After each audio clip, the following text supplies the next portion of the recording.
Salut les amis, After Zap, image numéro 613. On va débuter avec une petite statistique sur un match de Ligue 1 qui se déroule ce soir, puisqu'on a une journée de Ligue 1 en semaine. On a 3 matchs aujourd'hui et puis le restant de la journée avec un multiplex demain. À 19h, Lille reçoit Rennes dans un duel de haut de tableau. Regardez les statistiques entre Lille de l'année dernière et Rennes cette année. Et bien, il y a seulement 3 points d'écart pour les Rennais qui comptent 40 points en ce moment. Lille l'année dernière à la même époque on avait 43. Lille comptait aussi 6 points d'avance sur le quatrième. Comme Rennes à l'heure actuelle, Lille avait terminé en Ligue des Champions. Donc les Rennais sont sur les bases pour terminer en Ligue des Champions en fin d'année. Ils s'en donnent tous les moyens. On se rappelle de ce succès la semaine il y a 4 jours face à Nantes.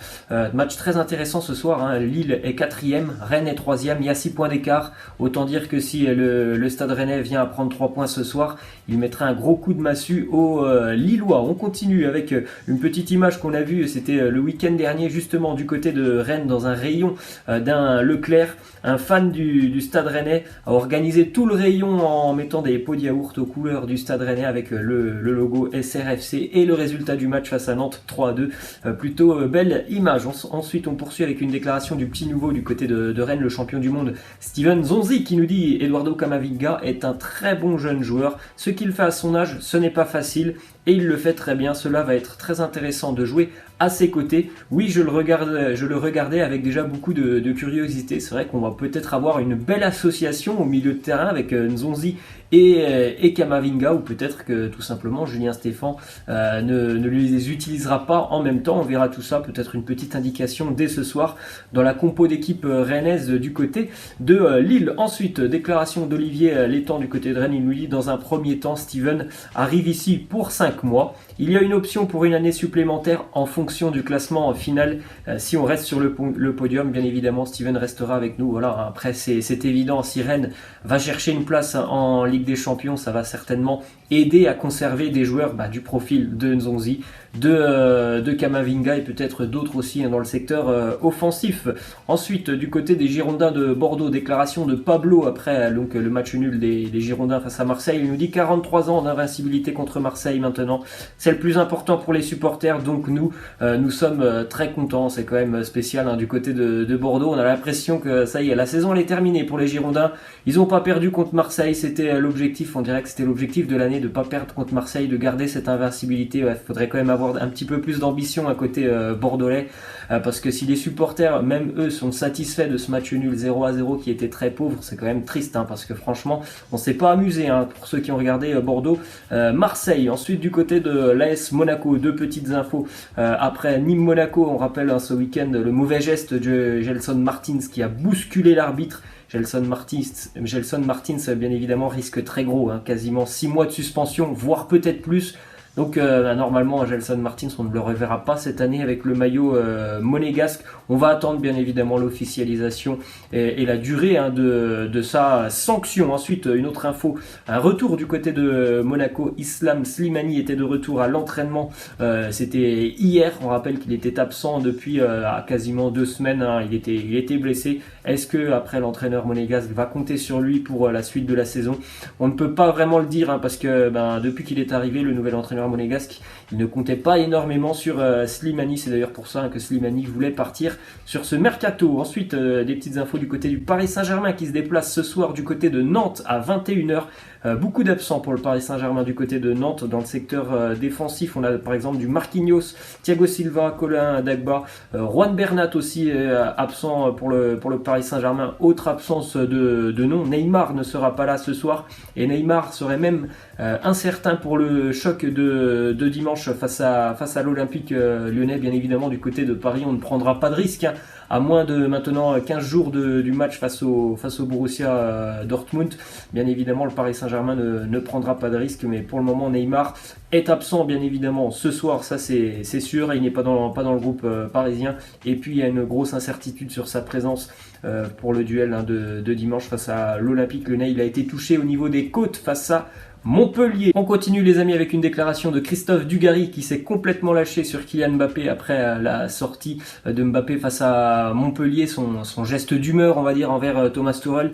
Écoutez bien Christophe Dugarry qui nous dit sincèrement je suis effondré. Quand j'ai vu Mbappé faire ça, je me suis dit ce n'est pas possible, il ne va pas faire ça. Je pensais qu'il avait compris, c'est un garçon qui nous explique à tous qu'il est d'une maturité incroyable, qu'il est bien plus mature que les autres, qu'il en a marre qu'on lui parle de son âge et là il nous fait un truc comme ça, un truc d'enfant gâté, c'est tout simplement pourri. Laissez-moi en commentaire ce que vous en pensez de cette déclaration de Christophe Dugarry. On continue avec une petite info, peut-être que vous ne le saviez pas, mais c'est Ole Gunnar Solskjaer qui a lancé Erling Haaland dans le monde, on va dire, professionnel. C'était à l'époque, bien évidemment, en Norvège, du côté de Molde. C'était il y a maintenant 3 ans, en 2017, à l'âge de 16 ans pour Erling Haaland. Et il avait déjà fait de très bonnes statistiques pour on va dire, une première année avec 50 matchs, plus de 20 buts et 6 passes décisives avec le passage de Solskjaer du côté de Molde en Norvège. Ensuite, une déclaration d'Haaland justement sur sa forme du moment. Il nous dit « Je ne suis pas encore à 100% et je dois encore travailler, mais je suis pour le moment content de mon football. » Je pense que oui, il peut être content de son football.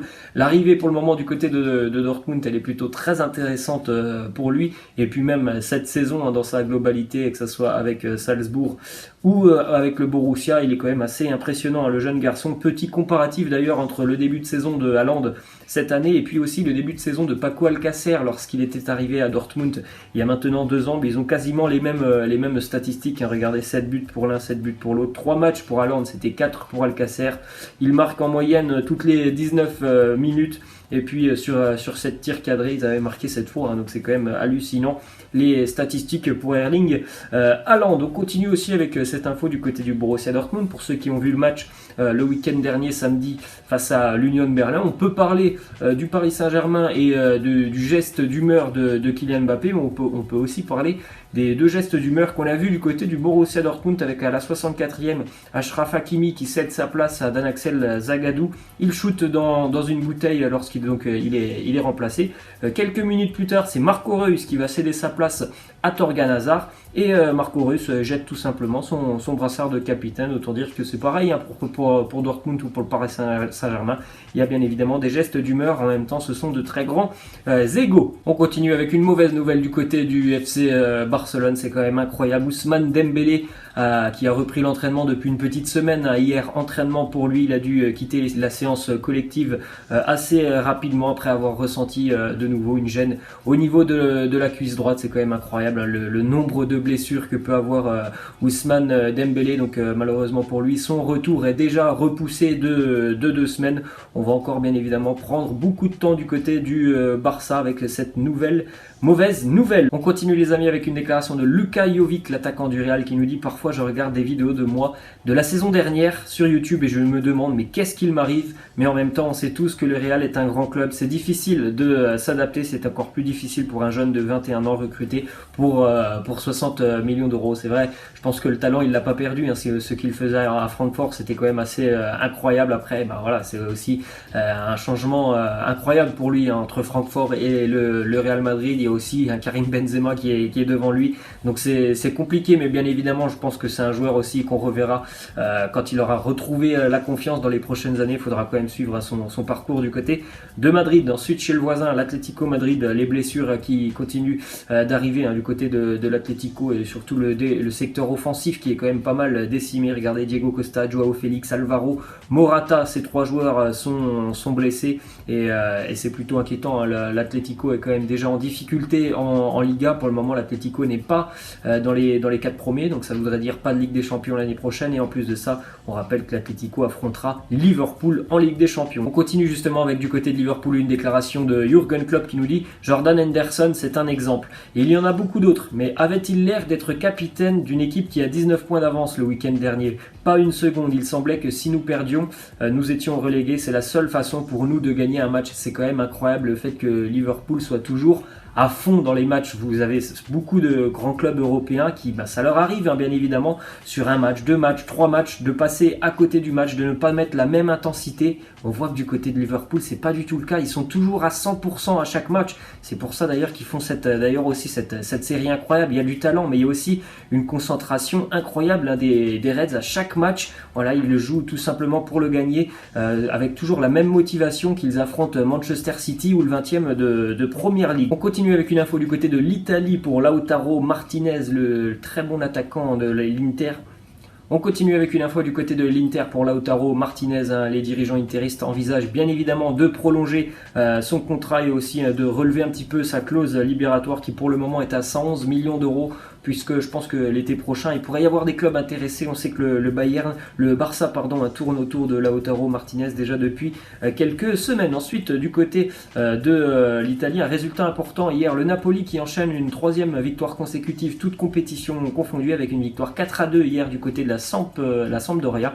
Plutôt intéressant après la victoire face à la Juventus il y a une semaine. Les Napolitains se replacent dans la course à l'Europa League, parce que pour le moment on ne peut pas encore parler de Ligue des Champions pour le Napoli, qui est quand même assez décroché au niveau du classement. Ensuite du côté de l'Allemagne, déclaration de Timo Werner qui nous dit: lorsque vous marquez 20 buts à 23 ans au cours d'une saison, il y a bien sûr un intérêt des clubs. C'est clair, si l'un des favoris de la Champions League vous fait une offre incroyable, chaque joueur y penserait. Je suis ouvert à tout. On aura peut-être aussi là un départ pour l'été prochain pour Timo Werner, puisque ça semble être une fin de cycle, on va dire, pour lui du côté du RB Leipzig. Il a atteint, je pense, tout ce qu'il pouvait atteindre avec Leipzig. C'est la meilleure fin de saison pour lui. Ça pourrait être peut-être un titre en Bundesliga et puis un départ. On continue les amis avec du côté de l'Ajax Amsterdam, la cellule recrutement qui travaille très très bien et qui en général fait de très jolis coups. Regardez cette liste avec des joueurs qui sont en général recrutés pas très cher. Le plus cher c'était Quincy Promes pour 15 millions d'euros, mais regardez les beaux noms qu'il y a quand même dans cette liste: Ziyech,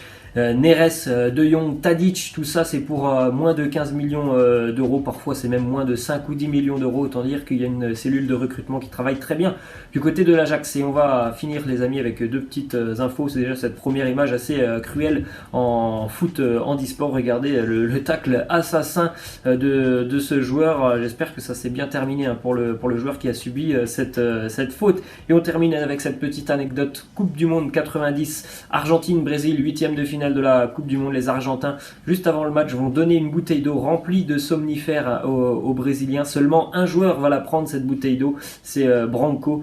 Il en boit un petit peu, il est pris de vertige pendant le match, il va lâcher le marquage et entraîner le but victorieux des Argentins, qui échoueront d'ailleurs en finale de la Coupe du Monde 90. Voilà les amis, c'est la fin, je vous laisse, je vous dis à la prochaine, ciao.